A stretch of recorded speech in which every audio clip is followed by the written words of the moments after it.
오늘 우리에게 주신 하나님의 말씀은 마태복음 9장 35절에서 38절까지의 말씀입니다. 마태복음 9장 35절에서 38절까지의 말씀 우리 한 목소리로 함께 읽겠습니다.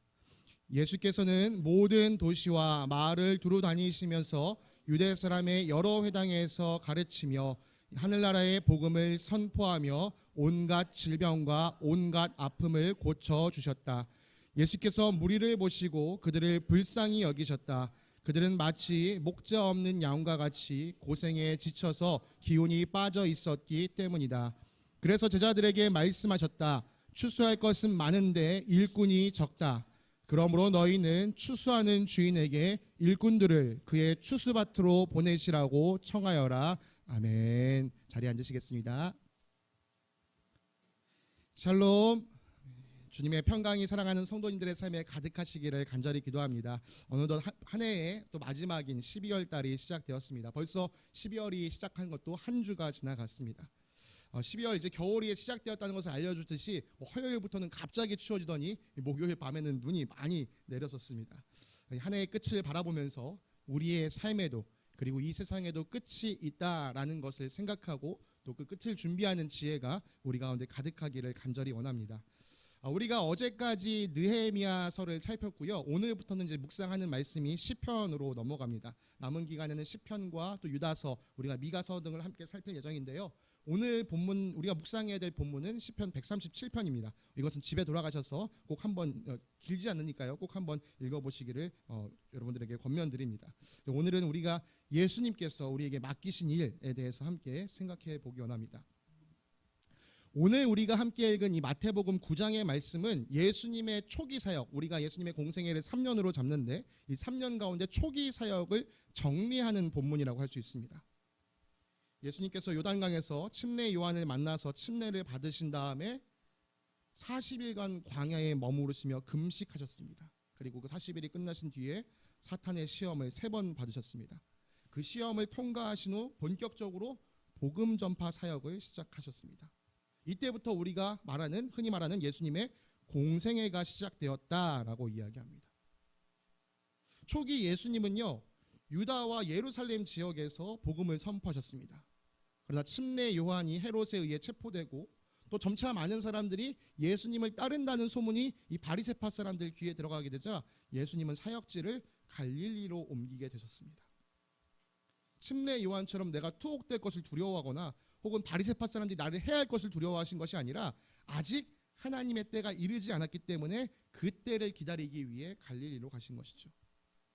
갈릴리에서 예수님께서 하신 사역을 잠깐 정리해 보겠습니다. 마태복음 5장에서 7장까지에는 우리에게 산상수훈이라고 알려진 예수님의 가르침이 나옵니다. 이 산상수훈은 그리스도인이 어떻게 살아야 하는가에 대한 아주 기초적인 가르침이 잘 들어 있습니다. 이 가르침에 대해서는 우리가 머지않아 함께 시간을 내서 살펴보도록 하겠습니다. 그리고 이어지는 8장부터 오늘 본문 전까지 예수님께서 많은 병자들을 고치시는 모습이 나타납니다. 나병 환자, 오늘날로 따지면 한센병 환자죠.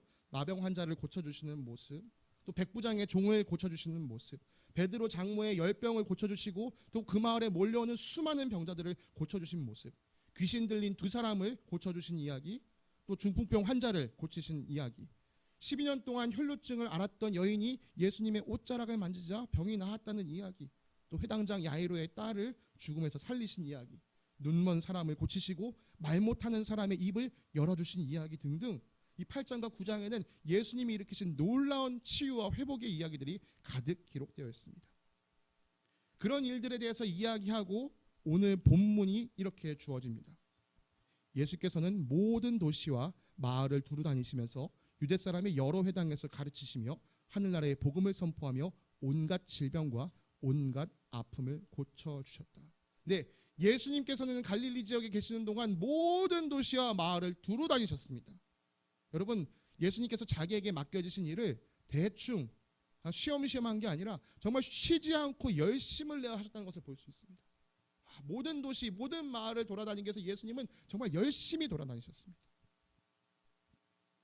이곳저곳을 돌아다니시면서 예수님께서 하셨던 일을 마태는 3가지로 정리합니다. 첫째는 가르치는 것입니다. 둘째는 복음을 선포하는 것. 그리고 셋째는 고쳐주는 것, 곧 치유라고 할 수 있습니다. 우리는 이것을 흔히 예수님의 3대 사역이라고 이야기합니다. 먼저 예수님 사역의 첫 번째 모습은요, 가르치는 것이었습니다. 마태는 예수님의 3대 사역을 이 마태복음에서 2번에 걸쳐서 이야기해 주는데, 이 가르침에 대해서 이야기할 때 분명하게 언급한 것이 있습니다. 그것은 무엇이냐? 예수님이 가르치신 장소에 대해서 언급한다는 것입니다. 여러분, 예수님은 회당에서만 가르치신 것은 아니에요. 우리가 아까 살펴본 것처럼 산상수훈은요, 산에서 가르치신 것입니다. 예수님은 산에서 들에서도 많이 가르치셨습니다. 그런데 마태는 꼭 집어서 예수님께서 회당에서 가르치신 것에 대해서 이야기합니다. 회당은 어떤 곳이었을까요? 우리가 지난 시간에 에스라서와 느헤미야서를 읽으면서 살폈던 것처럼요, 이스라엘은 바빌로니아에서 멸망을 당해서 포로로 끌려가게 되었습니다. 원래 이스라엘 사람들은 이 예루살렘의 성전을 중심으로 신앙생활을 했었어요. 그런데 바빌로니아에 의해서 성전이 파괴되고 자기들이 포로로 이방 땅에 끌려가게 되었습니다. 더 이상 성전 중심의 신앙생활을 할 수가 없는 거예요. 그래서 이 바빌로니아에 끌려간 사람들이 우리의 신앙을 어떻게 지키지 해서 만든 것이 바로 회당입니다. 우리가 이 신앙의 정체성을 지키자, 우리가 함께 모이자. 그렇게 함께 모였던 모임, 그리고 그 모임이 모이는 장소가 곧 회당이었던 것이죠. 바빌로니아에서 포로 생활을 마치고 스룹바벨이 돌아와서 성전을 재건하기는 했습니다만 여전히 유다 땅 밖에 퍼져 있는 사람들이 많이 살았습니다. 그래서 회당은 계속해서 유지가 되고 있었습니다. 마치 중국 사람들이 많이 사는 곳에 차이나타운이 들어서는 것처럼 유대 사람들이 있는 곳이면 회당이 들어섰던 것이죠. 그런데 여러분, 회당은요, 아무 때나 세울 수 있는 것이 아니었습니다. 회당을 구성하기 위해서는 그 지역에 최소 유대인 성인 남성이 10명이 필요했습니다. 그러니까 10명이 되지 않으면 회당을 세울 수가 없는 거예요. 그럼 10명이 되지 않으면 어떻게 할까요? 이 사람들이 회당은 세우지 못하고 자기들끼리 모여서 함께 기도 모임을 만들곤 했었습니다. 바빌로니아 포로 시절에 만들어진 이 문화가요, 예수님 시대에도 계속 이어져 내려왔습니다. 각 마을마다 회당이 있었고 이 마을 사람들은 안식일이 되면 회당에 모여 함께 성경 말씀을 꺼내 읽으며 오늘날 우리가 설교하는 것처럼 그 말씀에 대해서 강론했습니다. 예수님 당시 사람들은 오늘날 우리가 구약 성경이라고 말하는 이 타나크가 이제 유대교가 가지고 있는 성경 경전인데요, 이 타나크를 중심으로 말씀을 나누곤 했습니다. 이 사람들이 구약의 말씀을 읽으면서 무엇을 바라고 있었을까요? 이 구약에 말씀된 메시아가 빨리 오셨으면 좋겠다. 이 메시아가 빨리 오셔서 우리를 지금 억압하고 있는 이 로마로부터 우리를 구원해 주셨으면 좋겠다. 그렇다면 예수님께서 회당에 들어가셔서 그들에게 무엇을 가르쳐 주셨을까요? 너희가 기다리는 메시아가 여기에 왔다. 그 대표적인 예가 누가복음에 이렇게 기록되어 있습니다. 예수께서는 자기가 자라나신 나사렛에 오셔서 늘 하시던 대로 안식일에 회당에 들어가셨다. 그는 성경을 읽으려고 일어서서 예언자 이사야의 두루마리를 건네받아서 그것을 펴시어 이런 말씀이 있는 데를 찾으셨다. 주님의 영이 내게 내리셨다. 주님께서 내게 기름을 부으셔서 가난한 사람에게 기쁜 소식을 전하게 하셨다. 주님께서 나를 보내셔서 포로된 사람들에게 해방을 선포하고 눈먼 사람들에게 눈뜸을 선포하고 억눌린 사람들을 풀어주고 주님의 은혜의 해를 선포하게 하셨다. 예수께서 두루마리를 말아서 시중 드는 사람에게 돌려주시고 앉으셨다. 회당에 있는 모든 사람의 눈은 예수께로 쏠렸다. 예수께서 그들에게 말씀하셨다. 이 성경 말씀이 너희가 듣는 가운데서 오늘 이루어졌다. 대부분의 사람들은요, 예수님의 이야기를 듣고 좀 황당해했습니다. 아니, 뭔 소리야? 지금 자기가 그럼 스스로가 메시아라고 얘기하는 거야? 막 예수님의 미친 사람 취급하기도 하고 더러는 예수님께 해를 가하기도 했습니다. 왜 그랬을까요? 자신들이 기대했던 어떤 메시아상과 예수님은 좀 많이 동떨어졌거든요. 자신들이 기대했던 강력한 왕으로서의 메시아가 아니라 목수의 아들 아니야? 손구석에 태어난 이놈이 무슨 자기가 메시아로 얘기하는 거야? 많은 사람들은 예수의 이야기에 귀담도 듣지 않았습니다. 그러나 어떤 사람들은 예수의 이야기를 듣고 그의 이야기를 더 듣고자 했습니다. 그렇게 예수님 말씀에 귀를 기울인 사람들에게 예수님은 하나님 나라 복음을 선포하셨습니다. 회당에서 이 구약 말씀을 근거로 자신의 메시아 되심을 가르쳐주셨다면 그렇게 귀를 귀를 기울여서 예수님의 이야기를 들은 사람들을 산과 들로 데리고 나와서 그들에게 하나님 복음을 가르쳐 주신 거예요. 하나님 나라는 어떤 곳인지, 하나님 나라가 어떻게 임하는지, 그 나라에 살아가는 백성은 어떻게 살아야 하는지 예수님은 그렇게 말씀해 주셨습니다. 여러분, 사실 이 가르침과 선포는 좀 비슷한 점이 있습니다. 어떤 것이 비슷하죠? 예수님께서 말씀하신다는 점에서 좀 비슷함이 있습니다. 그러나 이 둘 사이에는 분명한 차이가 있습니다. 가르침은 듣는 사람도 잘 알고 있는 이 타나크 구약 성경을 이 사람들이 잘 이해하지 못하고 있기 때문에 그것에 대해서 깨우쳐 주시는 것이었어요. 그러나 복음 선포는 다릅니다. 복음 선포는 오직 예수님만이 알고 계신 것을 가르쳐 주신 것이었어요. 하늘나라 복음은 오직 예수님만이 우리에게 가르쳐 주실 수 있습니다. 왜냐하면 오직 예수님만이 하늘에서 이 땅으로 오셨기 때문입니다.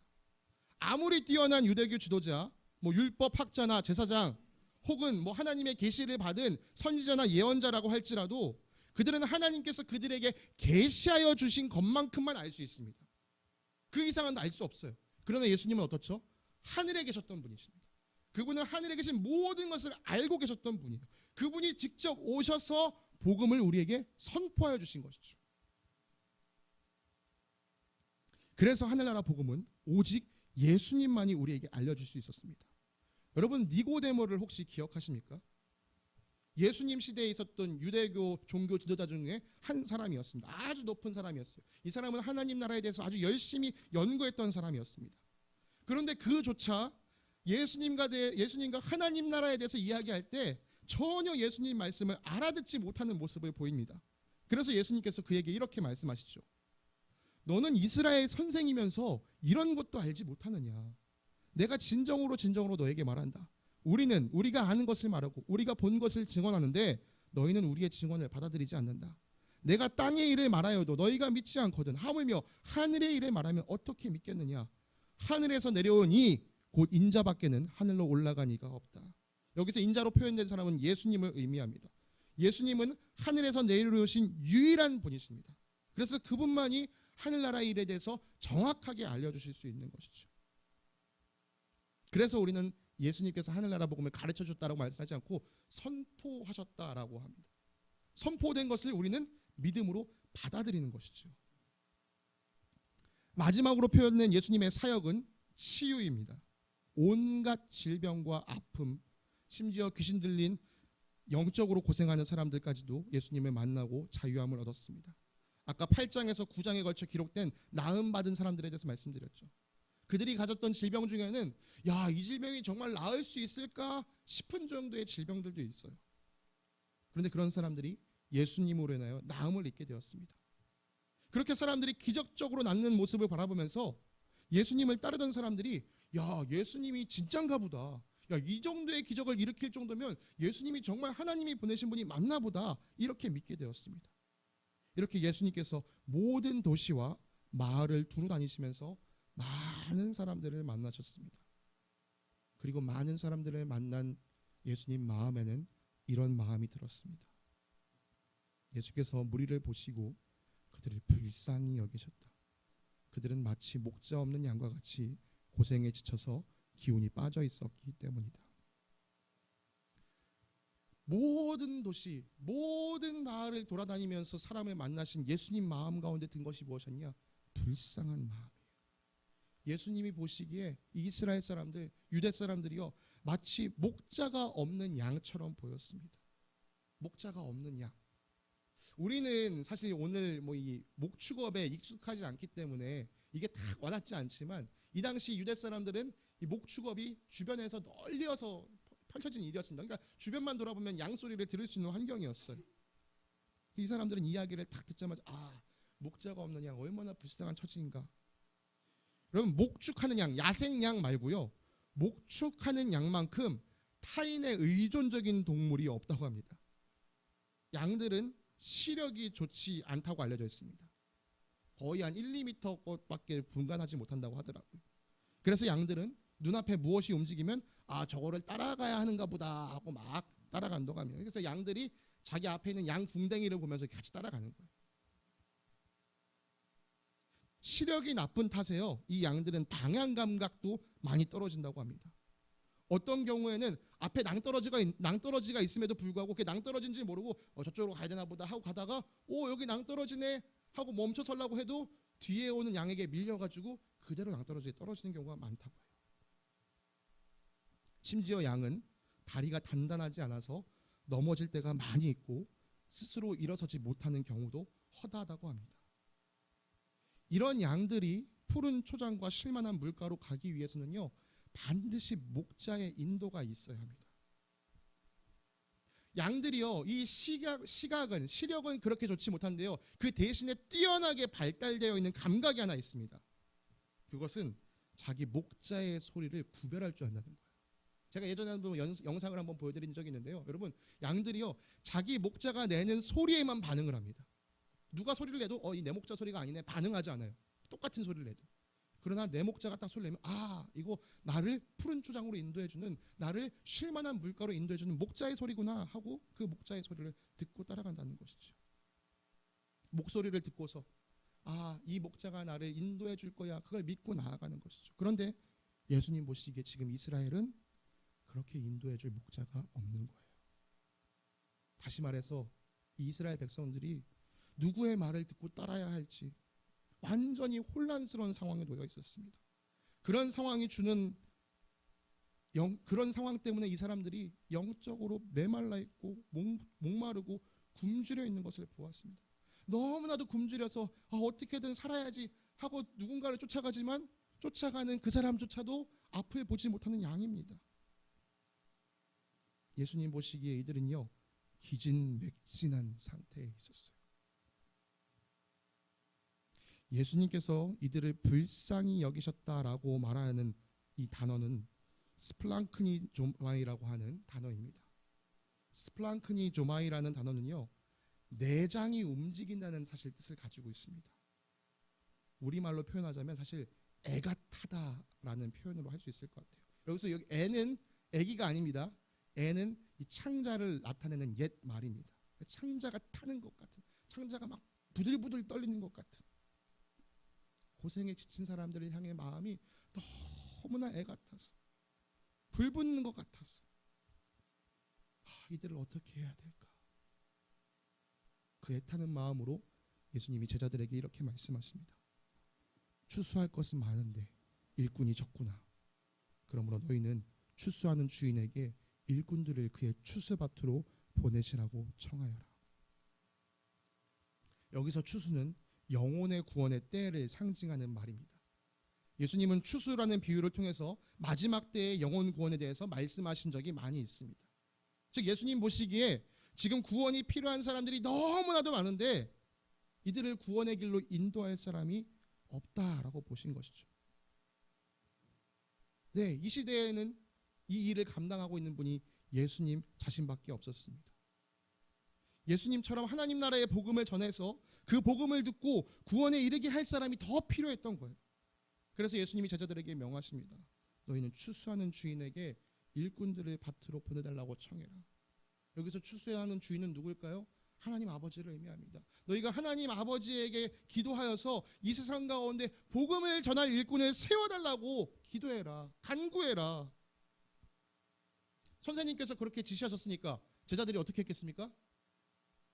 선생님 말씀 들어야죠. 기도했겠죠. 하나님, 추수할 일꾼을 보내주십시오. 그리고 기도하는 가운데 머지않아 제자들은 추수할 일꾼으로 쓰임받아야 할 사람이 나구나 라는 사실을 깨닫게 됩니다. 오늘 우리가 함께 읽었던 본문은요, 마태복음 9장 맨 끝부분입니다. 그리고 이어지는 마태복음 10장은 이렇게 시작합니다. 예수께서 12제자를 부르셔서 더러운 귀신을 제어하는 권능을 주시고 그들이 더러운 귀신을 쫓아내고 온갖 질병과 온갖 허약함을 고치게 하셨다. 예수님께서 제자들에게 병을 고칠 능력, 귀신을 제어할 능력을 주십니다. 엄청난 능력이죠. 예수님께서 이들에게 이 놀라운 능력을 주신 데는 분명한 이유가 있습니다. 예수께서 이들 12를 내보내실 때에 그들에게 명하셨다. 네, 예수님은요, 이들로 하여금 복음을 전파하고도 내보내셨어요. 이방 사람의 길로도 가지 말고 또 사마리아 사람의 고을로도 들어가지 말아라. 오히려 길 잃은 양떼인 이스라엘 백성에게로 가거라. 다니면서 하늘나라가 가까이 왔다고 선포하여라. 앓는 사람을 고쳐주며 죽은 사람을 살리며 나병 환자를 깨끗하게 하며 귀신을 내쫓아라. 거저 주었으니 거저 주어라. 여러분, 지금 읽어드린 말씀을 잘 보면요, 예수님께서 자신이 했던 일을 제자들에게 맡기시는 모습을 볼 수 있습니다. 물론 이 가르침은 빠져 있긴 합니다. 가르침 하나가 빠져 있긴 하지만 이 세 개 중에 두 개, 예수님께서 홀로 추수하시다가 이제는 추수하는 일꾼들로 제자들을 세우셨습니다. 예수님께서 자기의 일을 제자들에게 맡기셨습니다. 그렇다면 정말 예수님께서 맡기신 가장 중요한 일은 무엇인가? 여러분, 그것을 좀 살펴보기 원합니다. 앞서 예수님께서 하셨던 이 3대 사역의 관계를 우리가 함께 생각해 보기 원합니다. 예수님께서 회당에서 무엇을 가르쳤다고 제가 말씀드렸죠? 이 구약 말씀에 예언된 것이 무엇인가? 이 구약 말씀이 예언하는 메시아가 누구인가를 주로 가르쳤다라고 말씀드렸습니다. 구약 말씀을 제대로 깨닫지 못하는 사람을 깨우치는 것이 이 가르침 사역의 목표였습니다. 그 일을 왜 하셨습니까? 그렇게 예수님의 가르침을 듣고 예수님이 이 예수님 말씀대로 이 구약에 말씀하는 메시아가 예수님이구나, 이것을 깨닫는 사람들에게 하늘나라 복음을 전하기 위해 가르침을 하신 것입니다. 아픈 사람을 낫게 하고 귀신 쫓는 일도 마찬가지입니다.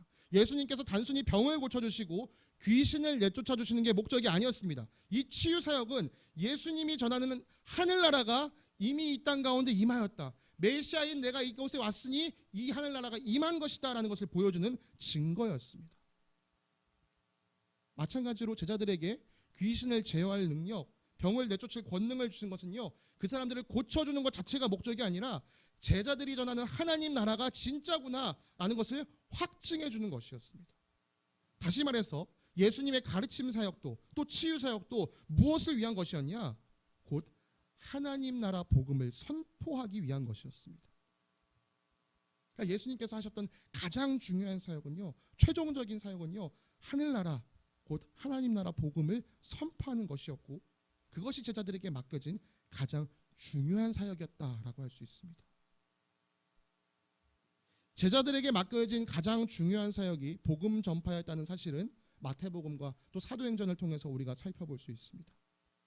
십자가를 지시고 부활하신 예수님께서 하늘로 다시 올라가시기 전에 제자들에게 주시는 마지막 명령, 우리가 지상 대명령이라고 부르는 이 명령을 함께 살펴보기 원합니다. 나는 하늘과 땅의 모든 권세를 받았다.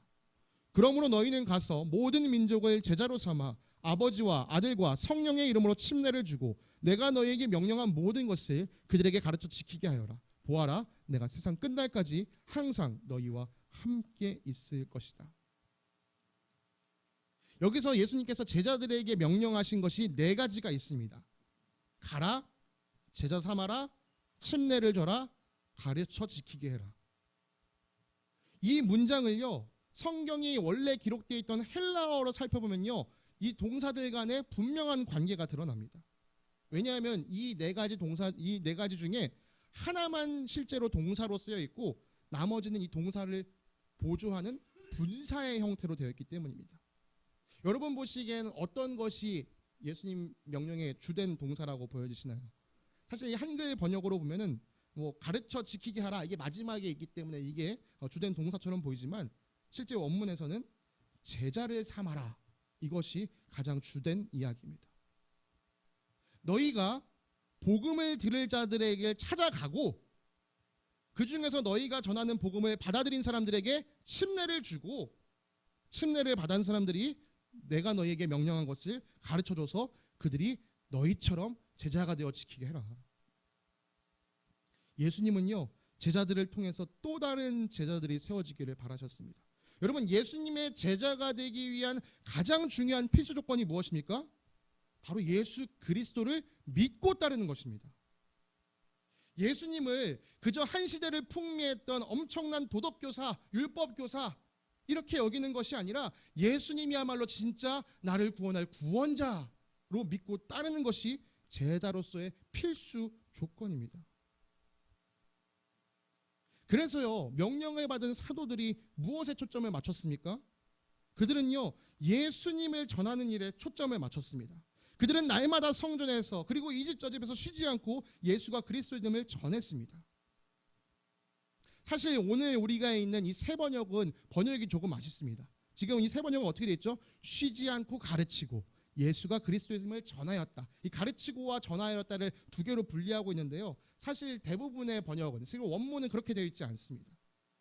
좀 더 잘 번역이 된 쉬운 성경을 통해서 다시 한번 읽어드리겠습니다. 그들은 날마다 성전들에서 그리고 집집마다 다니며 예수님이 바로 그리스도라는 복음의 내용을 쉬지 않고 가르치고 전했습니다. 집집마다 다니면서 예수가 그리스도입니다. 이것을 선포하고 가르쳤던 것이죠. 그리스도라는 단어는 헬라어입니다. 이 단어와 동일한 히브리어가 메시아입니다.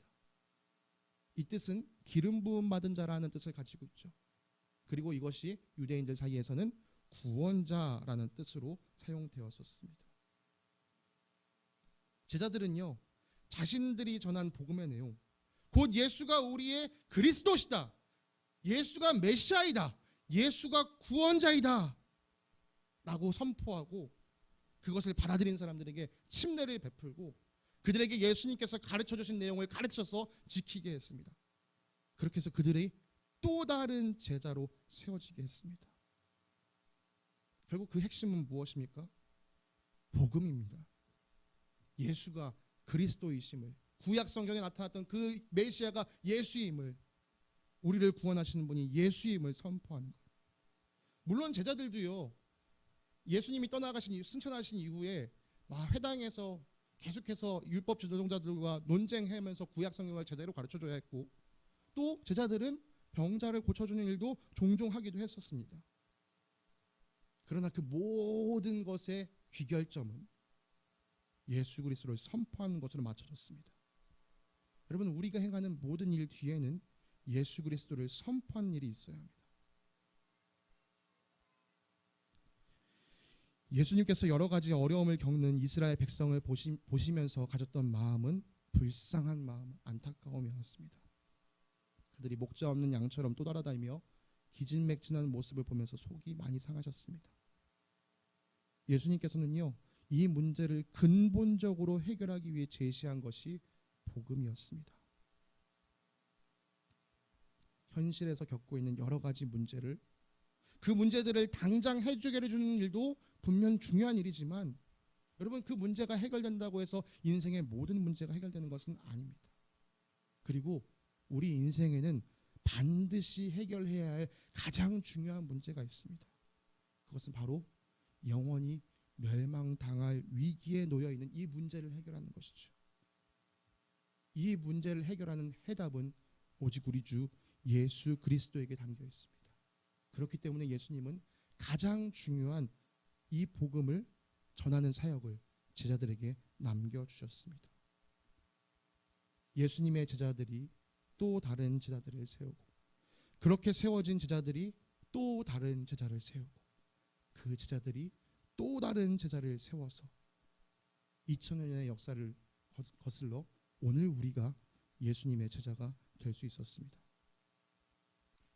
그렇다면 예수님의 제자로 세워진 우리에게 맡겨진 가장 중요한 사역은 무엇일까요? 예수가 그리스도시다, 예수가 메시아이다, 예수가 구원자이다, 단순하지만 가장 강력한 이 복음을 전하는 것입니다. 물론 이 복음을 전하기 위해 우리는 때로 가르치는 일을 해야 하고, 병에 들린 사람들을 고치고 또 어려움에 빠진 사람들을 도와야 합니다. 그리고 이 모든 일 뒤에는 반드시 예수가 그리스도시다라는 복음을 선포해야 합니다. 모든 애씀과 모든 노력 뒤에 남아야 할 한 가지 진리는 예수가 그리스도이십니다라는 이 복음입니다. 말씀을 마무리하기 원합니다. 제가 신학생이었을 당시에 같이 공부했던 형이 이 CCC 대학교에 있는 그 선교 단체죠. CCC에서 간사로 일을 하고 있었습니다. 그래서 그 형의 요청으로 이 CCC 여름 수련회 같이 참여하게 됐었는데 제가 2019년도 평창으로 기억을 합니다. 당시에 참여했던 대학생이 10,000명이 넘었던 것으로 기억을 합니다. 요즘 시대에도 이렇게 젊은이들이 모여서 예배하는구나. 그리고 거기서 그 유명한 백문일답을 보게 되었습니다. 100가지 질문이 인도자를 통해서 청중들을 향하여 쏟아집니다. 그럼 거기에 있는 젊은 청년들이요, 이 10,000명이나 넘는 사람들이 한 가지로 답을 합니다. 모든 질문에 예수 그리스도. 100가지 질문이 나오고 예수 그리스도, 질문이 나오고 예수 그리스도. 저는 정말 이 온 땅과 온 하늘을 채우는 그 예수 그리스도의 이름에 너무나 큰 감격을 받은 적이 있습니다. 이 청년들과 같이 예수 그리스도를 가장 중요한 담으로 가지고 살아가는 저와 여러분들 되길 간절히 원합니다. 예수님이 승천하신 이후에 오순절에 성령께서 찾아오시고 제자들은 담대함으로 예수를 전하는 그리스도의 전도자가 되었습니다. 하루는 베드로와 요한이 기도 시간이 되어서 성전에 들어가려 했습니다. 마침 성전 미문에는 날 때부터 걷지 못한 사람이 앞에서 구걸하고 있었습니다. 그 거지가 성전으로 들어가는 베드로와 요한을 붙잡고 한 푼만 달라고 구걸했습니다. 그때 베드로와 요한이 그를 눈여겨보고 그에게 이렇게 말했습니다. 은과 금은 나에게 없습니다. 그러나 나에게 있는 가장 좋은 것을 당신에게 주겠습니다. 나사렛 예수의 이름으로 명하니 일어나 걸으십시오. 그러자 평생 걷지 못했던 이 사람 다리에 힘이 들어가 걷기 시작했고 이 사람이 하나님을 찬양하기 시작했습니다. 베드로와 요한이 이 사람에게 준 것은 무엇입니까? 그의 가난을 면하게 할 수 있는 돈이었습니까? 걸을 수 있는 능력을 준 것입니까? 베드로와 요한이 그에게 준 것은 예수 그리스도의 이름이었습니다. 그리고 그 이름이 오늘 저와 여러분에게도 있습니다. 우리에게는 돈도 없고 병을 낫게 할 능력도 없습니다. 그러나 괜찮습니다. 우리에게 있는 가장 귀한 이름, 돈보다도 귀하고 병을 낫게 하는 능력보다도 더 힘 있는 예수 그리스도의 이름을 전하고 알리는 우리 모두가 되기를 간절히 원합니다. 함께 기도하겠습니다. 사랑과 은혜가 풍성하신 하나님 아버지 감사합니다. 모든 이름 위에 뛰어난 이름, 모든 능력 위에 있는 우리 주 예수 그리스도의 이름을 다시금 바라봅니다. 주님, 이 이름에 담겨있는 놀라운 힘과 능력과 지혜를 간과하고 살았던 지난날을 주님 앞에 회개합니다. 주님, 이 능력의 이름을 다시금 붙잡고 이 이름만이 우리에게 참된 구원과 참된 자유와 참된 평강과 참된 기쁨을 줄 수 있음을 온전히 믿으며 아직 이 이름을 알지 못하는 자들에게 예수 그리스도의 이름을 전하며 살아가는 저희들 되게 하여 주시옵소서. 주님, 겨자띠한 예배가 그런 예배 되기를 간절히 소망합니다. 우리가 정말 소중하게 여기는 그 한 사람에게 예수 그리스도의 이름을 심겨주는 시간 되기 원합니다. 그리고 앞으로 우리의 모든 삶이 예수 그리스도의 이름을 전하는 삶이 되기를 간절히 소망합니다. 이 이름의 능력을 온전히 믿고 살아가는 저희들 한 사람 한 사람 되게 하여 주시옵소서. 우리 가운데 일하시는 주님께 감사드리며 거룩하신 우리 주 예수 그리스도의 이름으로 기도드립니다. 아멘.